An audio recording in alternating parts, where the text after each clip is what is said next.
2034 বিশ্বকাপের আয়োজন করতে চলেছে ভারত। কি অবাক লাগছে তো? পরিকল্পনা বাস্তবায়িত করতে পারলে কোনো কিছুই অবাক নয়। আরে कहना क्या चाहते हो?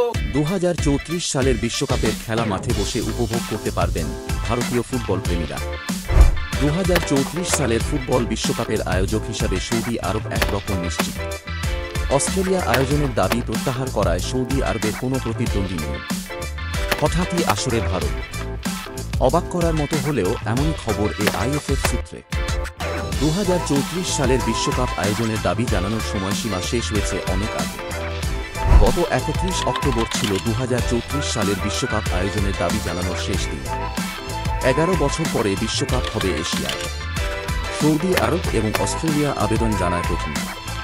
গত 18 অক্টোবর সৌদি আরবের বিশ্বকাপ আয়োজনের দাবিকে পূর্ণ সমর্থন জানিয়েছিল ভারত। পরে দাবি প্রত্যাহার করে নিয়েছে অস্ট্রেলিয়ার ফুটবল সংস্থা। নতুন করে আর আবেদন জানানোর সুযোগ নেই ফিফার কাছে। তাই 2034 সালের বিশ্বকাপ আয়োজনের দায়িত্ব সৌদি আরবে পাওয়া প্রায় নিশ্চিত। এখন আপনারা ভাবছেন ভারত কিভাবে বিশ্বকাপ আয়োজন করবে। এর জন্য প্ল্যান বি তৈরি করেছেন ভারতের ফুটবল কর্তারা। 2034 সালের বিশ্বকাপ খেলবে 48টি দেশ। মোট 104টি ম্যাচ হবে। তার মধ্যে অন্তত 10টি ম্যাচ আয়োজন করতে চায় ভারত। সৌদি আরবের সহায়ক হওয়ার পরিকল্পনা করেছেন ফেডারেশন সভাপতি। গত 9 নভেম্বর আইএফএফ এর এক্সিকিউটিভ কমিটির বৈঠকে সদস্যদের প্রয়োজনীয় নির্দেশ দিয়েছেন কল্যাণ। তিনি বলেন, 2034 বিশ্বকাপের সহ আয়োজকের দায়িত্ব পাওয়ার জন্য আমাদের যা যা করণীয় সবকিছু একযোগে করতে হবে। 2027 সালে এফসি এশিয়ান কাপ অনুষ্ঠিত হবে সৌদি আরবে। এক্ষেত্রেও সৌদি আরবের দাবিতে পূর্ণ সমর্থন জানিয়েছিল ভারত।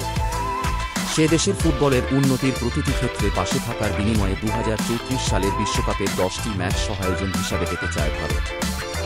যদিও ফেডারেশনের সভাপতি এই পরিকল্পনা নিয়ে বিস্তারিত কিছু বলেননি। কিন্তু যদি ভারত সহ আয়োজক হয়েও যায়, তাহলে কি ভারত সহ আয়োজক হিসেবে বিশ্বকাপ খেলতে পারবে, সেই বিষয়েও কিছু বলা হয়নি। পুরোটাই এখন পরিকল্পনা। বন্ধুরা, ফেডারেশনের এই পরিকল্পনা নিয়ে আপনাদের কি ধারণা কমেন্টে লিখে জানাবেন। ভিডিওটি ভালো লাগলে লাইক ও শেয়ার করে দেবেন এবং চ্যানেলে নতুন হলে চ্যানেলটি সাবস্ক্রাইব করে দেবেন।